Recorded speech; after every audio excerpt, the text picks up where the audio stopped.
প্রধানমন্ত্রী হওয়ার স্বপ্ন আমাদের এই কলিজায় নাই, রাষ্ট্রপতি হওয়ার বাসনা আমাদের এই কলিজায় নাই, কোটি কোটি টাকার মালিক হতে চাই না, গুলশানে বানানিতে আমরা বাড়ি করতে চাই না, আমরা আল্লাহর জমিনে আল্লাহর কোরআনকে বিজয়ী দেখতে চাই।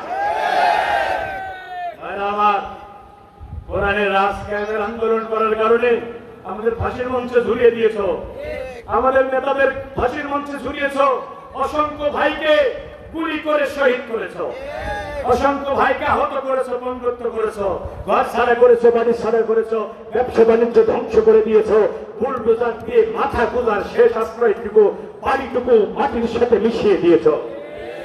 আমাদের থামাতে পারো নাই। আমাদের সব ভাইদেরকে যদি ব্রাশ ফায়ার দিয়ে শেষ করে দাও, তাহলে আমরা যে তারপরও আমরা যে দাবি নিয়ে ময়দানে অটল অবিচল দাঁড়িয়ে আছি, এই দাবি থেকে আমাদের কেউ দূরে সরাতে পারবে না। এ ভূখণ্ডে কোরআনের রাজ কায়েম হবে না যতদিন, আমরা থামবো না ততদিন। ভাই মুয়াজ্জিনের দায়িত্ব হলো আযান দেয়া। মুয়াজ্জিনের দায়িত্ব কি? জোরে বলেন, মুয়াজ্জিনের দায়িত্ব কি? নাকি সঙ্গীত শোনানো? আযান শুনে একজন মুসলমানও নামাজে আসি নাই, আযান কি বন্ধ হবে? জোরে বলেন, মুসল্লি আসলেও আযান হবে, না আসলেও আযান দিয়েছে মুসল্লি, মসজিদ কানায় কানায় পরিপূর্ণ, আযান কি বন্ধ হয়ে যাবে? তারপর মুয়াজ্জিন আযান বন্ধ করবে না।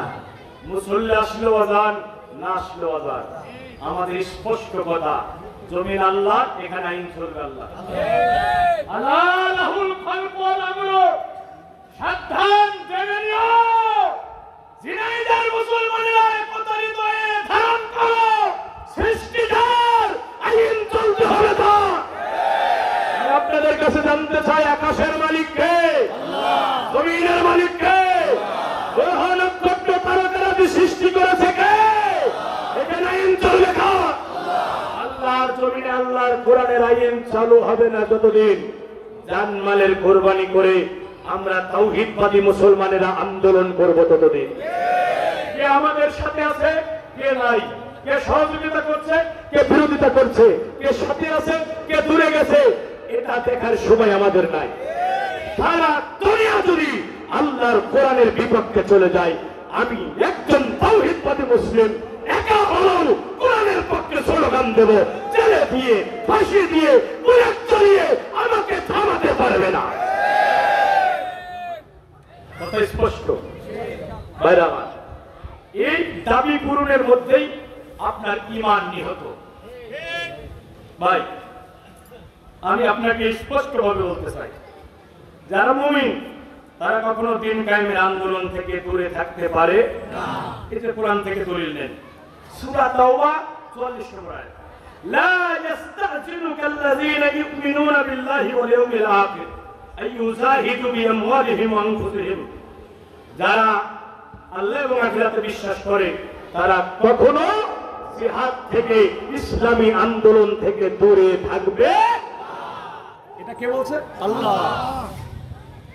এই কোরআনের দলিল থাকার পরও আপনি আন্দোলনের বাইরে থাকেন কি করে? এরপরে আল্লাহ বলছে, ইন্নামা ইস্তাজিলুকাল্লাযীনা লা ইউমিনুনা বিল্লাহি ওয়াল ইয়াউমিল আখির। যারা আল্লাহ এবং রাসূলের প্রতি ঈমান আনে নাই, আখিরাত বিশ্বাস করে না, তাই কেবল ইসলামী আন্দোলন থেকে দূরে থাকে। ভাই আমার, আমি কথা লম্বা করব না, রাত গভীর করব না, ওয়াজ শুনতে হবে কম, আমল করতে হবে বেশি। আজকের এই আলোচনা শুনে যদি ইসলামী আন্দোলনের পতাকা তলে মৃত্যু পর্যন্ত থাকতে পারি, তাহলে এই মাহফিল সার্থক। আজকের এই আলোচনা শুনে যদি 5 ওয়াক্ত সালাত জামাতে আদায় করতে পারি, তাহলে আলোচনা সার্থক।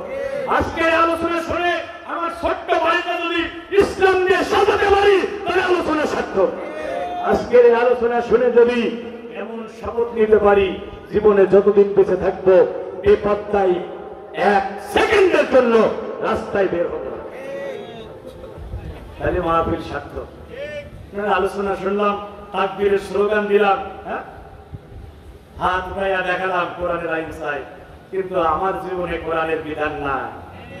এদেশে কোরআনের আইন চালু হয়ে গেল, লক্ষ লক্ষ মানুষ মুক্তি পেল, কিন্তু আমি ইসলামের বিধান মানলাম না, কোরআন অনুযায়ী চললাম না, আমার বউ চললো না, সন্তানটা চললো না, আসরের ময়দানে আসামের কাঠগড়ায় দাঁড় হয়ে গেলাম। লাভটা হলো কি? এদেশে কোরআনের আইন প্রতিষ্ঠিত মনে করেন হলো না। আমি চেষ্টা করেছি, আমার জীবনে কোরআন, আমার পরিবারে কোরআন দেশে প্রতিষ্ঠার জন্য চেষ্টা করে মরে গেলাম। জান্নাতের মালিক যদি আল্লাহ আমাকে বানিয়ে দেয়, আমি সফল না ব্যর্থ? আমরা সফল হতে চাই ভাই। দিন কায়েমের আন্দোলন যারা করবে, আশা করা যায় তারা ব্যর্থ হবে। কেন বলছি? আল্লাহ রাসূল একটা জানাজায় গেলেন, এই যুবকেরা কলিজা ভরে কথা বলছেন,